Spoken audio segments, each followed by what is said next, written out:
2016 жылдын 25 февраль күнү УКМКнын алдындагы коррупцияга каршы күрөшүү кызматынын 10 кызматкери ушул медициналык академиянын аппарат жетекчиси Абдыкерим Гапаровду пара алып жаткан жеринен кармайбыз деп бастырып кирип келишет. Ал окуя Гапаровдун өлүмү менен аяктайт. Гапаровдун өмүрлүк жубайы Асылкан Онорованын айтымында 2,5 жылдан бери адилеттүүлүккө жетпей келет. Алар менин жолдошумду террорист кармагандай басып киришкен да.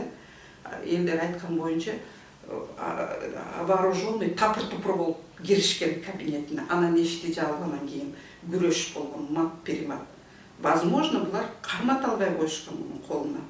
Мен оюм ушуга келип атат. Кармата албай коюп, тиги киши күрөшүп, токмокту жеп, баягы муунтканда деп бирдеме кылып карматабыз дешкенби, шыгылып, күчтөрү жетпей калган. Анан бул киши өлүп калды. Өлүп калат деп булар жинделеп ойлогон эмес. Кечирим да сурап койгон жок. Мына Кыргыздын азамат жигиттери биз мына Манастын осуяты тарбиялаш керек. Бул балдарды ким тарбиялаган? Бул балдарды кайсы эне төрөгөн?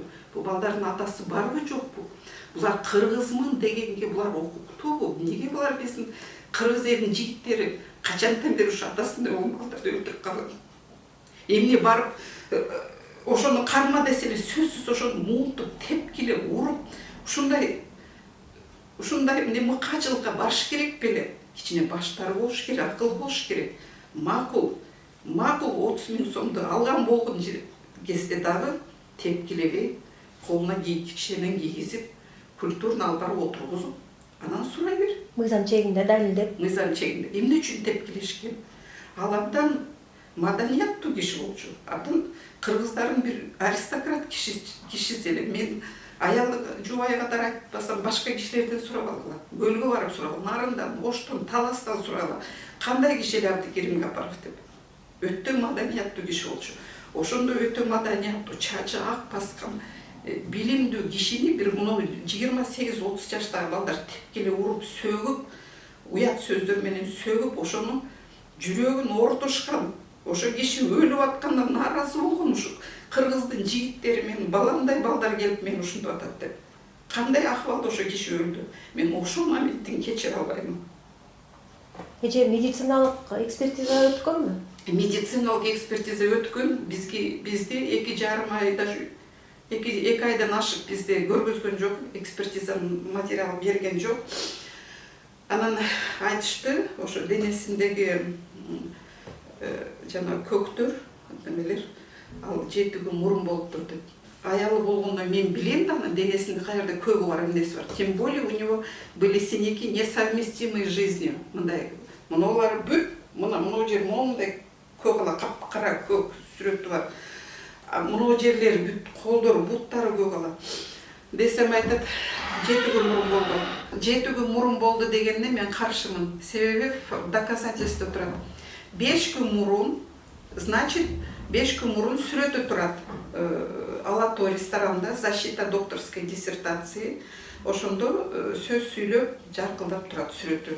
Мэрде 20 февралда жазып турат ошо сүрөт тарткандачы.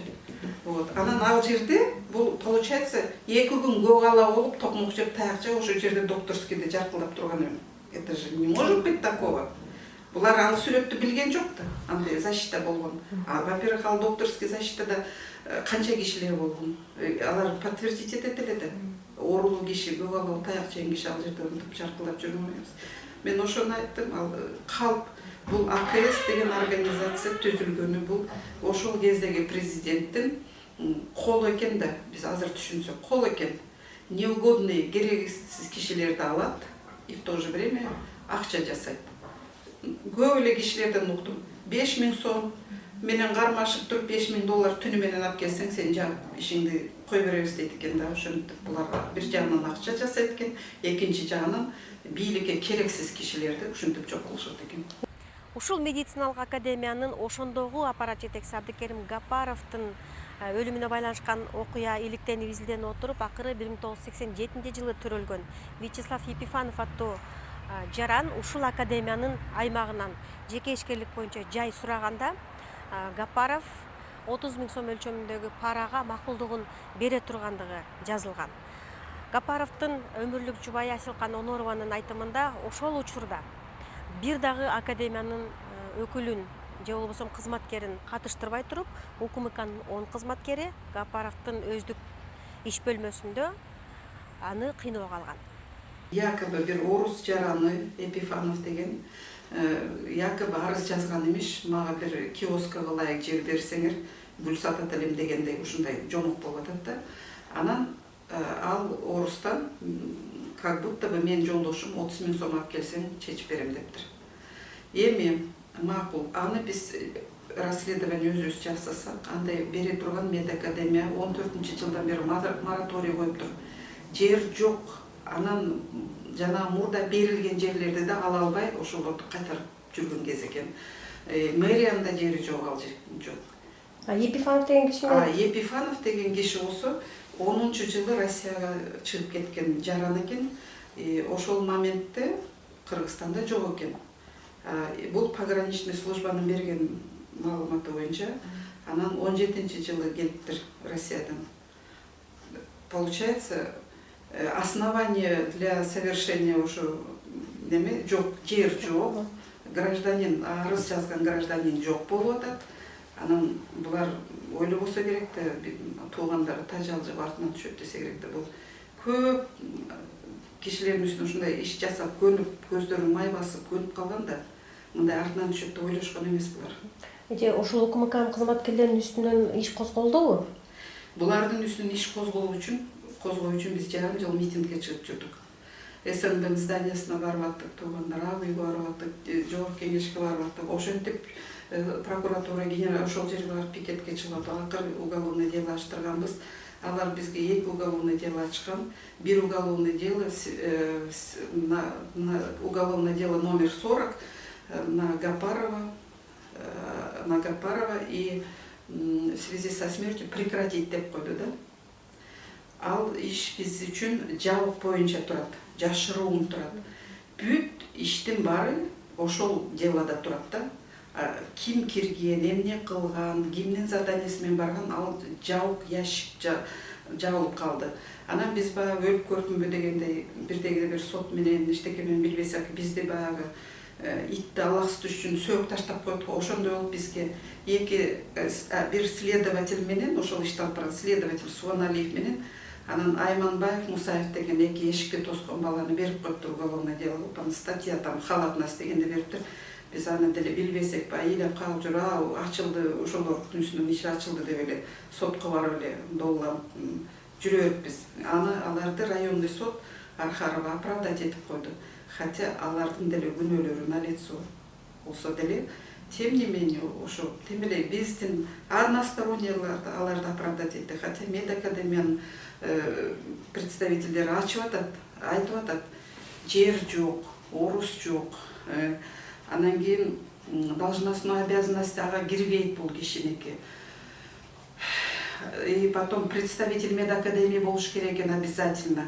Ал жок. Одностороннем порядке кирип эле кишини өлтүрүп коюп кетип калышат. Эми бирөөнүн тоогун өлтүрсөң деле жооп бересиң да. Кечирип кой, мен итим сенин тоогуңду тиштеп коюптур деп барасың. Медициналык академиянын ошол кездеги аппарат жетекчиси Абдыкерим Гапаровдун өлүмү боюнча УКМКнын алдындагы коррупцияга каршы күрөшүү кызматынын айрым кызматкерлерине кылмыш иши козголот. 2017-жылдын 13 декабрь күнү Октябрь райондук соту ал кызматкерлерди актап жиберет. Ушул күнгө чейин Бишкек шаардык сотуна жазылган арыздын негизинде сот иштери каралбай созуктуруп келет. Булар 2,5 жылдан бери бир ушунчалык күнөөсүз өзүлөрүн сезип жүрүшөт, кызматтан көтөрүлүп атышат. Мына Бөкөнбай Казак ошол биздин мен жолдошумду өлтүргөндөн кийин телевизордон чыгып айткан: "После случившегося я не имею морального права занимать эту должность" деп кеткен кызматына. Биз разы болуп калганбыз ошол кишиге. Кичине болсо да көңүл уяты бар экен, күнөөсүн билип кетти кызматтан деп. Жарым жыл өтпөй эле ал киши зам генеральный прокурор болуп калды республикага. За что? Анан ал берки баягы 10 бала деп атпайсызбы? 10 баланын бизге 3-өсүн берип койду да, калгандары кызматта эле иштеп атышат. Булар да айтып атат да, силерди чыгарып коебуз, кичине чыдап тургула деп. Убактынча. Убактысынча. А биз болсо баягы сот статьянын билбей эле анын сотто өткөн неме эткенде алакысы 2,5 жылдан бери 3 бала менен жүрөбүз. Бүгүнкү күндө кырдаал кандай нече? Бүгүнкү күндө мына биринчи военный прокуратура караган, ошолор кичине жылыш баштады эле. Анан кийин жарым жылдан кийин военный прокуратураны ликвидировать этип койду, военный сотту ликвидировать этти. Анан бизди Октябрьский сотко ишибизди берди. Октябрьский соттон бир судья карап, анан отказ берди, экинчиси, анан үчүнчүсү ары карап алып, анан ал тигилерди актап койду декабрь айында. Андан бери сот по разным причинам болбой атып, азыр эми инстанция, городской инстанциядабыз. Бул иш өзү ушундай экен, районный, городской, анан верховный менен бүтүш керек экен. Городской сотубуз тоже жаңы Мамбеталы деген судьяга берди эле, ал дагы отказ берип, азыр Момуналиев Адис деген судья беришти. Ал ушу жана Текебаевди соттогон заказнөйлөрдү актарган шылым судья экен. Мына эки сот болду. Биздин тараптан свидетелдер барып жооп берип атса, уккан жок аларда. Көңүл бөлгөн жок. Абдан жайдары күлүп, аягын сүйлөп, бягын сүйлөп отуруп, не вникает, биздин ишке вникать эткен жок, эткиси да келген жок. Себеби анын уже решениясы даяр. Үстүртөн айткан, районный соттон поддержать правильно деп койсо эле болду. Зачем башын орду? Биздин деланы таанышкан да жок ал. Ошо мен эртең да сотко барышыбыз керек. Мен чынында ошо судьяларга ишенбей эле калдым. Бул АКС деген службаны эмне үчүн создавать эткен? Керек беле ушу. Мен айтам, кереги жок эле. СНБ или РКГБ деген абдан авторитетный, абдан билимдүү балдар иштечү. Азыркы могу балдарды сурасаңыз, көрбөдүм, байкабадым, укпадым. Анан кийин видеого тартып аткан бала болсо, кнопканы басканды унутуп калыптыр, съемка при вот это получение взятки. Ушундай кадрлар АКСте иштесе, ушундай кадрлар ушу керек беле СНБге, керек беле? Канча техниканы билген, акыл эстүү балдар за граница окууларын бүтүп, кызматы жок жүрсө, анан ушундай балдарды алып барып булар авторитетин өлтүрүп атат да. Илгерки СНБ КГБде иштеген кишилер айтчу эмес, балдарына, туугандарына айтчу эмес ушу КГБде иштеген. А булардын иши эмне болот? Мандатын көтөрүп эле ГАИге да көргөзөт, түнү менен проститутка кармашат. Анан кийин ушундай бир болбогон, во-первых, ошол отдел даже не имело права учреждения. Это Министерство образования, учреждение, да? Ошол жака алар барганга даже не имели права. Мыйзам боюнча. Мыйзам боюнча. Алар деген жанагы мындай фискальный органдарды карап текшериш керек. Маркум Абдыкерим Гапаровдун өмүрлүк жубайы Айсалкан Онорованын айтып бүткүс арманы көп. Анткени эгерде Абдыкерим Гапаровдун пара алганы чын болсо, неге аягына чейин далилденбей ошол иш жабылып калган? Андан дагы негизгиси эженин ыйлаганы. Ошол учурдагы катардагы кызматкерлер кызматтан кызматка жогорулап, азыр мамлекеттик чоң чиновник айланышкан. Ошондо алардын директору Бөкөнбай Казаков деген болгон. Азыр Ошто прокурор болуп калды. Ош облусунун прокурору болуп жаңы эле кетти. Ошол киши менен телефон менен балдары байланышып сүйлөшкөндө ошол киши айткан экен: оформите как при получении взятки деп. Анан ошол получение взятки деп оформить эткени өлтүрүп коюп, таштап коюп, бирден чыгып качып кетип калышкан. Анын пытка алган вещилери, вещь доктор бүт калып калган. Мешок калган, башына кийгизген мешок, 2 джип 1,5 метрден. Анан кабинетиндеги бүт мебелдер ордунан жылган, кагаздардын баары жерге түшкөн. Дуалда буттар менен баа күрөшкөндө кырыл түшөткө шыбак. Ошондой болгон, бир стул сынган буту. Ушундай беспорядок күрөш болгон да, кыйкырык сөгүштөр болгон. Аны медакадемиянын сотрудниктери сырттан угуп, дуалдан угушуп, маты, перематы күрөш болуп аткан, алар кулактары менен уккан. Бирөөсү да кирбепти? Киргизбей болгон. Себеби эшикти кармап, киргизбей, кеткиле турбагыла берди, керек болсо силерди да алып кетебиз деп. Ошо качок СНБнын балдары эшикте турушкан, эч кимди киргизбей болгон. Эми эгерде ушул СНБнын балдары эмес, жөнөкөй рядовой балдар болгондо мумкин болсо биринчиден, мына башка ишканага барса, башка жерге барса деле булар обязаны ошол текшерип барган ишкананын бир өкүлү болуш керек эле да. Эч өкүлү болгон эмес. эмнеге ошол кирейген медакадемияда ушу бир кишини табылбай коюшту. Кел биз көр мына взятка кармаганы келдик деген. Өзүлөрүнчө односторонний давление кылып ошо пытка кылып өлтүрүп алышпайбы. Кудайга салып кой деп. Барды келе көпчүлүк айтышат. Бесполезно деп. Сендер КГБ менен айтканда күрөшүп атасыңар. Аларды эч ким жеңген эмес. Алар, например, мен жолдошумду 40-чы деген уголовное дело ачкан в связи с 40-е дело, уголовное дело Гапарова получение взятки деп ачылган. Анан ошол делоны ход бербей эле өзүлөрү жаап салышкан. В связи прекратить это дело в связи со смертью деп. Анан ал делоны биз менен тааныштырганда жок. Прекратили же? Прекратили.